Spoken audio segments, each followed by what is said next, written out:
లో సిఐఏ సదస్సు మీద చాలా హోప్స్ పెట్టుకుంది ఒక రకంగా. చాలా వర్కౌట్ కూడా చేశారు లోకేష్ గారు కానీ బాబు గారు కానీ ఇద్దరు. ఫైనల్ రిజల్ట్ ఏంటి? సక్సెస్ అయినట్టేనా? అంతే. సిఐఏ సదస్సు 13.5 లక్షల కోట్లు అంటే మాషామాషి కాదు. కాబట్టి దాన్ని లైన్ లో పెట్టుకోవాలా.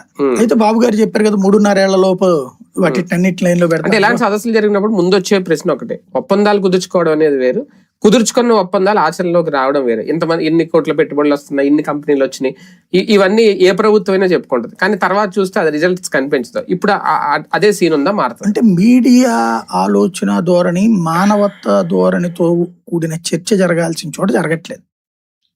ఇప్పుడు మనం ఇక్కడ 2 కాన్సెప్ట్లు ఏంటంటే, ఒకటి డెవలప్మెంట్ గ్రోత్ ఆస్పెక్ట్ లో ఫస్ట్ లో ఇండస్ట్రీస్ రావడం ముఖ్యం.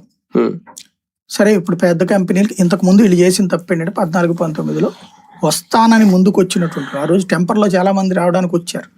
వాళ్ళందరికీ మీరు అమరావతికి రండి అన్నారు. అమరావతి భౌగోళిక స్వరూపం చూశాక వాళ్ళు రావడానికి ఇంట్రెస్ట్ చూపెట్టలేదు, ఆగిపోయారు. వైజాగ్ రావడానికి చాలా మంది అప్పుడు వచ్చారు. మనం వాళ్ళని డిస్కరేజ్ చేసాం, కంపల్సరీగా అమరావతికి రమ్మన్నాం. వాళ్ళు అందుకని మానేశారు, ఆగిపోయింది. అందుకని ఆ రోజున సిఐఏ సదస్సుల్లో ఓకే అయిన 20 లక్షల కోట్లైనా 30 లక్షల కోట్లైనా అయిపోయింది. జగన్ వచ్చిన తర్వాత విశాఖని బేస్ చేసుకునేటప్పటికి అంబానీలు అదానీలు వీళ్ళందరూ దిగడం ఇవన్నీ నడిచింది. దాన్ని వీళ్ళు జగన్ టైంలో కదా అని వదిలేదు. ఇప్పుడు అదాని ఓపెన్ గా చెప్పాడు కదా, గౌతమ్ అదాని, అది మేము మా డేటా సెంటర్ ఇది